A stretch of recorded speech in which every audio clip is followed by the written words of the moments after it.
Hello everyone. In this video, we are going to see transient analysis of series RLC circuit. We will see for three types of inputs. One is the step input, the second one is the impulse input, and the third one is the sinusoidal input. So as you see in the diagram, this is a series RLC circuit.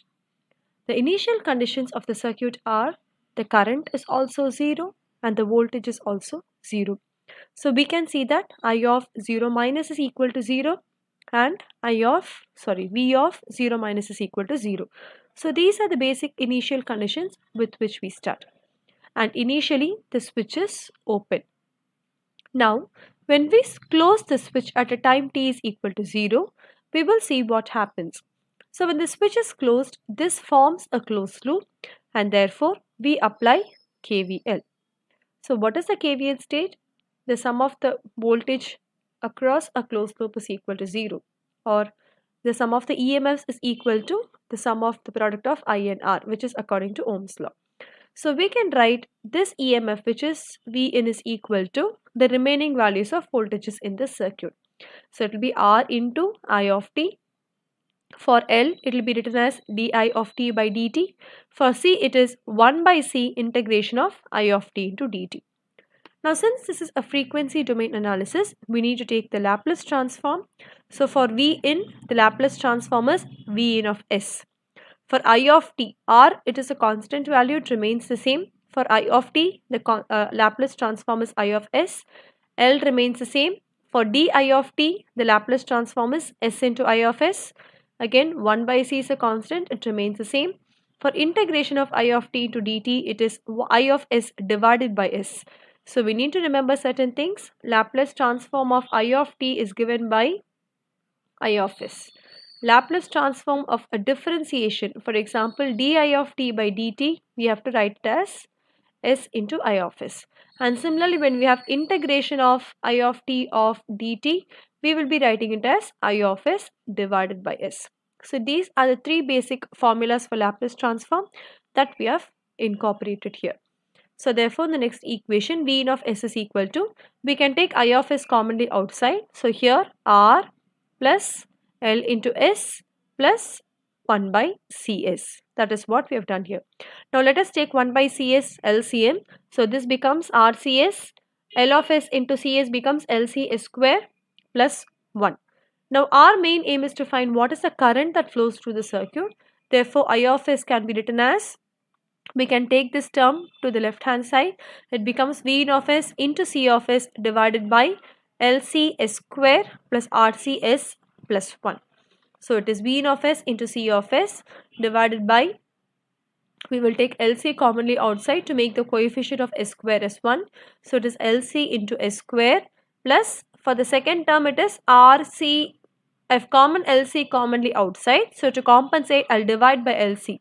So the C will get cancelled, we will be getting R by L into S plus 1 by LC. I've taken LC commonly outside, so we divided by LC. So here again this C gets cancelled, so we get it as V in of S into S by L. So here we have S by L divided by S square plus R by LS plus 1 by LC. Let this be equation number 1.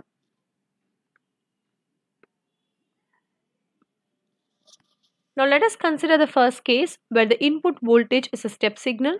For the step signal is usually represented as U of t, and for the step signal the Laplace transform is 1 by S. So therefore my V in of t, if you take this, your V in of t is nothing but it is V into U of t. So my input voltage is V. We are giving an input as a step signal. So it will be V into 1 by S, or we write it as V by S. So our V in of S is nothing but V by S. So we can substitute V in of S to be V by S in equation number 1. So previously we have V in of S here. So here we can substitute this V by S, and this term, the second term, remains the same. So it is S by L divided by S square plus R by LS plus 1 by LC. So we can cancel out this S term and this S term.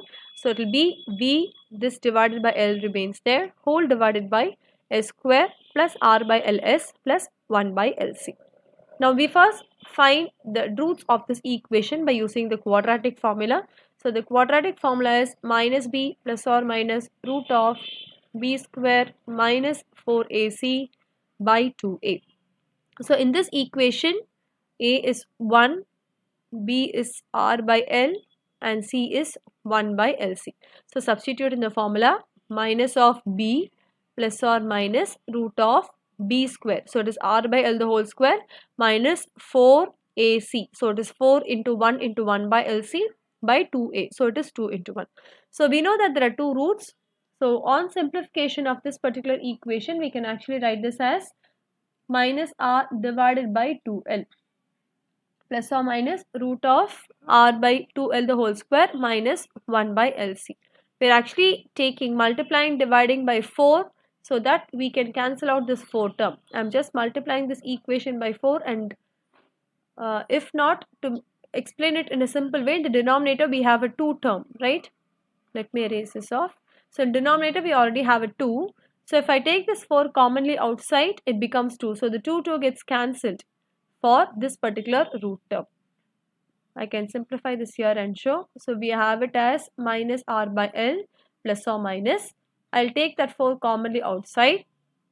So this becomes r by l the whole square into, to compensate, I'll divide it by 1 by 4 minus 1 by lc whole divided by 2 we have. So this we will try to divide this for individual terms. So it is minus r by 2l. When 4 comes outside the square root, it becomes 2. So for second term it gets cancelled, plus or minus root of, I bring this 4 within this bracket, so it becomes 2l the whole square, because 2 square we know it is 4 minus 1 by lc. That is how we have got this particular equation. So in this equation, let us assume this term to be alpha. So minus r by 2l to be alpha and this square root term to be beta. So we write it of the form alpha plus or minus beta. So therefore the two roots are, let the first root s1 be equal to alpha plus beta and the second root s2 be equal to alpha minus beta. So when we have two roots, how we will write? So the numerator is b by l divided by s minus the first root into s minus the second root. So therefore it is s minus s1 into s minus s2. What is s1? It is alpha plus beta. What is s2? It is alpha minus beta. So we will substitute it here. So it is s minus of alpha plus beta into s minus of alpha minus beta. Let this be equation number 2. Now in the above equation, three possibilities are there. Either to get an overdamped response or a critically damped response or an underdamped response. So this damped response is in correspondence to a steady state response.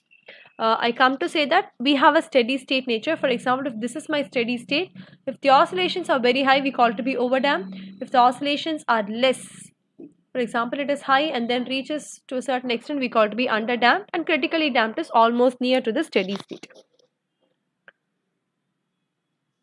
Fine. So we call these as various types of responses. Now the first case is the overdamped response. So in overdamped response, r by 2l the whole square will be greater than 1 by lc. So when this is the condition, then the two roots will be real and positive. So which means the first root will be the same. This is real and positive. This will also be real and positive. So it remains the same. So it is s minus of alpha plus beta plus s minus alpha minus beta. We are applying partial fraction to this. So it is a1 divided by the first denominator plus a2 divided by the second denominator. On taking inverse Laplace transform for 1 by s minus a, the inverse Laplace transform is e power of at. So whatever is there in this place of a, we will write it e power at. So this will become a1 into e power alpha plus beta t plus a2 into e power alpha minus beta t. So we can multiply this e power inside. So it is e power alpha t into e power beta t plus a2 into e power alpha t into e power minus beta t. So we can take e power alpha t commonly outside. So it becomes a1 e power beta t plus a2 e power minus beta t. This is for overdamped response. In critically damped response, both the roots will be equal. So r by 2l the whole square will be equal to 1 by lc. When we make such a substitution, we have found here that beta is equal to r by 2l the whole square minus 1 by lc. When both are the same, if I substitute r by 2l the whole square minus this again to be r by 2l, the value totally becomes 0 for us. Both the roots are the same and therefore they cancel. Right? It is said that r by 2l the whole square is equal to 1 by LC. So therefore we can substitute here in this particular equation, instead of 1 by LC I can substitute the same r by 2l the whole square. So this becomes 0 for us. So for a critically damped response, beta becomes 0.